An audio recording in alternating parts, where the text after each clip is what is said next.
దేవుని నామం పేరట నువ్వు ఏదైతే ప్రకటిస్తావో అది కూడా దేవుని చిత్తానుసారంగా ఆయనకు అనుకూలమైనవి, ఆయనకు ఇష్టమైనవి, ఆయనకు ప్రీతికరమైనవి ఏవైతే నువ్వు విశ్వాసంతో ప్రకటిస్తున్నావో దేవుడు వాటిని స్థిరపరుస్తున్నాడు. Somebody say praise the Lord. Hallelujah. ఎంత గొప్ప దేవుడు ఆయన.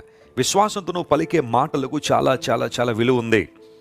అందును బట్టే క్రైస్తవుని మాటలు చాలా జాగ్రత్తగా ఉండాలి. ఏది పడితే అది మాట్లాడడం కానీ, ఇష్టానుసారం మాట్లాడడం కానీ, లేదా ఇతరులను నొప్పించే మాటలు కానీ, బాధించే మాటలు కానీ మాట్లాడడానికి లేదు. You have to speak under the control of Holy Spirit God. పరిశుద్ధాత్మదేవుని యొక్క నియంత్రణలో ఆయన చేతి క్రింద ఉండి నువ్వు పలికే మాటలను దేవుడు స్థిరపరుస్తుంటాడు. ఈరోజు విశ్వాసంతో పలకగలవా? మోరియా పర్వతం మీదకి అబ్రహాము మరియు ఇస్సాకు వెళ్తున్నప్పుడు అబ్రహాము విశ్వాసంతో మాట్లాడాడు. అబ్రహాముకు తెలుసు మోరియా కొండ మీద ఏం జరగబోతుందో. ఇస్సాకును దహనబలి ఇవ్వడానికి వెళ్తున్నాడు. దేవుడు చెప్పాడు ఆల్రెడీ. అబ్రహాముకు తెలుసు కొండ పైకి వెళ్ళిన తర్వాత, ఇస్సాకు దహనబలి చేయబడిన తర్వాత అబ్రహాం ఒక్కడే క్రిందకి దిగి వస్తాడు. అయితే పనివారితో మాట్లాడుతున్నాడు. పైకి వెళ్ళేటప్పుడు అబ్రహాం ఏం చెప్పాడో తెలుసా? నేనును ఈ చిన్నవాడు పైకి వెళ్తాం, మరలిద్దరం తిరిగి వస్తాం.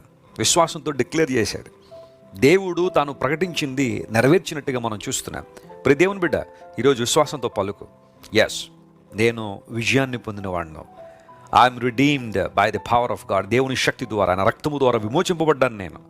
దేవునిలో నాకు విజయం ఉంది. ఆయనే నా ఆధారం. నాకు విరోధంగా రూపించబడిన ఏ ఆయుధం వర్ధిల్లదు అని దేవుని లేఖనానుసారంగా నువ్వు మాట్లాడినప్పుడు దేవుడు వాటిని స్థిరపరుస్తాడు. నీ జీవితంలో అద్భుతాలు జరుగుతాయి.